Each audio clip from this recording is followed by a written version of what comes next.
It's appropriate that on Arizona's Morning News, we enjoy the fried goodies known as donuts on Friday, but we're having a little trouble tying the day of the week to political analyst Chuck Todd, the host of the Chuck Toddcast, other than we've always had him on Fridays. And that's going to have to work.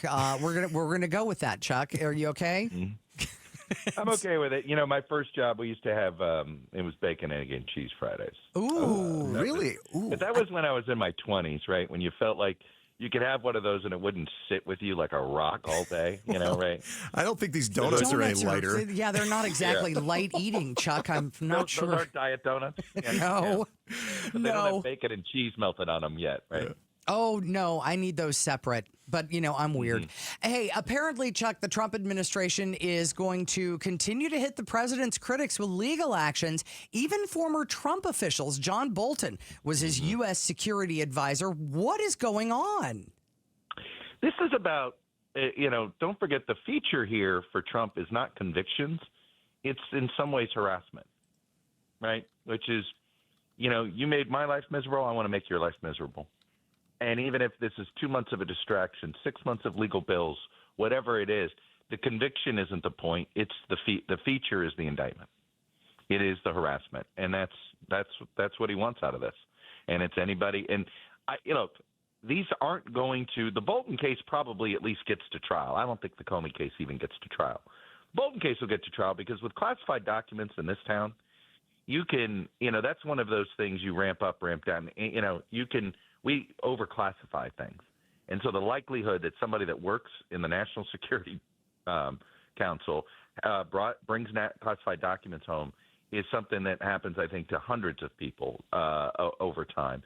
So it is something, if you really want to get somebody on it, you can, but it's usually hard to get a conviction.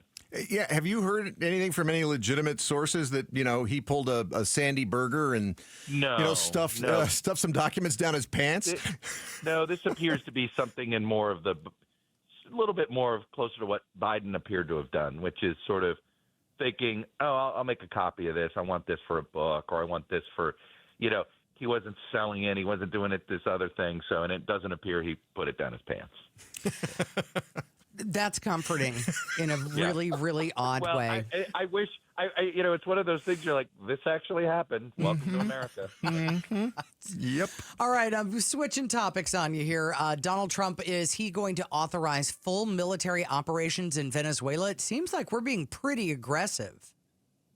Well, it's obviously so aggressive that the head of Southern Command decided to resign. And what's interesting about that, so last week I do a Sunday evening show for another news organization. It's a sort of a competitor to Substack called Noosphere, Noosphere. Please check it out. It's a subscriber app, so it does cost you money. And I had Jim Stavridis, who's former NATO Supreme Allied Commander, but he was former head of Southern Command. And last week I asked him this very question: if you were given this order to bomb these boats, and you weren't sure if it was legal, what would you do? And he walked me through the process. Well, I have, you have your JAG council, and you go through it, and you call the Secretary of Defense and say, I just want to make sure we have that this is all legal. Can you back it up? And if you weren't confident, the honorable thing to do is resign.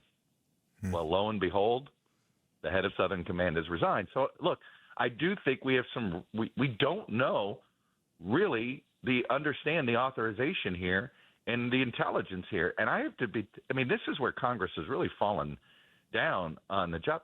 Nobody seems upset about this except Rand Paul.